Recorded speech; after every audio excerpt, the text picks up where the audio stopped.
नमस्कार दोस्तों। अब बैताल पच्चीसी की तीसरी कहानी, पति कौन। बैताल विक्रम को दूसरी कहानी सुनाता है कि यमुना के किनारे धर्मस्थान नामक एक नगर था। उस नगर में गणाधिप नाम का राजा राज करता था। उसी में केशव नाम का एक ब्राह्मण भी रहता था। ब्राह्मण यमुना के तट पर जप तप किया करता था। उसकी एक पुत्री थी जिसका नाम मालती था। वह बड़ा रूपवती थी। जब वह ब्याह के योग हुई तो उसके माता पिता और भाई को चिंता हुई। संयोग से एक दिन जब ब्राह्मण अपने किसी यजमान की बारात में गया था और भाई पढ़ने गया था, तभी उनके घर में एक ब्राह्मण का लड़का आया। लड़की की माँ ने उसके रूप और गुणों को देखकर उसे कहा कि मैं तुमसे अपनी लड़की का ब्याह करूंगी। होनहार की बात है कि उधर ब्राह्मण पिता को भी एक दूसरा लड़का मिल गया और उसने उस लड़के को भी यही वचन दे दिया। उधर ब्राह्मण का लड़का जहाँ पढ़ने गया था, वहाँ वह एक लड़के से यही वादा कर आया। कुछ समय बाद बाप बेटे घर में इकट्ठे हुए तो देखते क्या है कि वहाँ एक तीसरा लड़का और मौजूद है। दो उनके साथ आए थे। अब क्या हो। ब्राह्मण, उसका लड़का और ब्राह्मणी बड़े सोच में पड़े। दैव योग से हुआ क्या कि लड़की को सांप ने काट लिया और वह मर गई। उसके बाप, भाई और तीनों लड़कों ने बड़ी भाग दौड़ की। जहर झाड़ने वाले को बुलाया पर कोई नतीजा न निकला।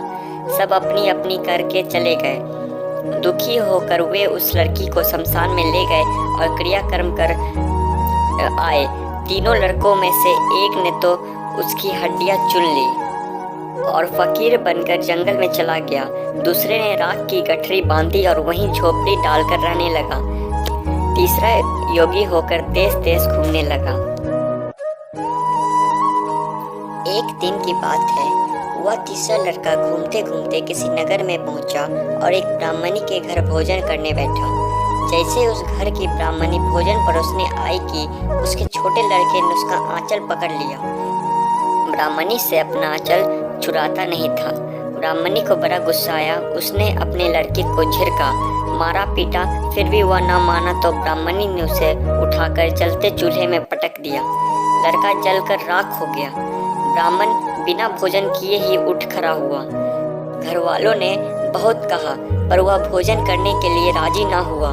उसने कहा, जिस घर में ऐसी राक्षसी हो उसमें मैं भोजन नहीं कर सकता। इतना सुनकर वह आदमी भीतर गया और संजीवनी विद्या की पोथी लाकर एक मंत्र पढ़ा। जलकर राख हो चुका लड़का फिर से जीवित हो गया। यह देखकर ब्राह्मण सोचने लगा कि अगर यह पोथी मेरे हाथ पड़ जाए तो मैं भी उस लड़की को फिर से जिंदा कर सकता हूँ। इसके बाद उसने भोजन किया और वहीं ठहर गया। जब रात को सब खा पी कर सो गए तो वह ब्राह्मण चुपचाप वह पोथी लेकर चल दिया। जिस स्थान पर उस लड़की को जलाया गया था, वहां जाकर उसने देखा कि दूसरे लड़के वहां बैठे बातें कर रहे थे। इस ब्राह्मण के ये कहने पर कि उसे संजीवनी विद्या की पोथी मिल गई है और वह मंत्र पढ़कर लड़की को जिंदा कर सकता है, उन दोनों ने हड्डियां और राख निकाली। ब्राह्मण ने जैसे ही मंत्र पढ़ा, वह लड़की जिंदा हो गई।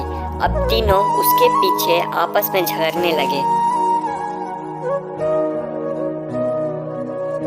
इतना कहकर बैताल बोला, राजा बताओ कि वह लड़की किसकी स्त्री होनी चाहिए। राजा ने जवाब दिया, जो वहाँ कुटिया बनाकर रहा उसकी। बैताल ने पूछा, क्यों। राजा बोला, जिसने हड्डियां रखी वह तो उसके बेटे के बराबर हुआ। जिसने विद्या सिखाकर जीवन दान दिया वह बाप के बराबर हुआ। जो राख लेकर रमा रहा वही उसकी हकदार है।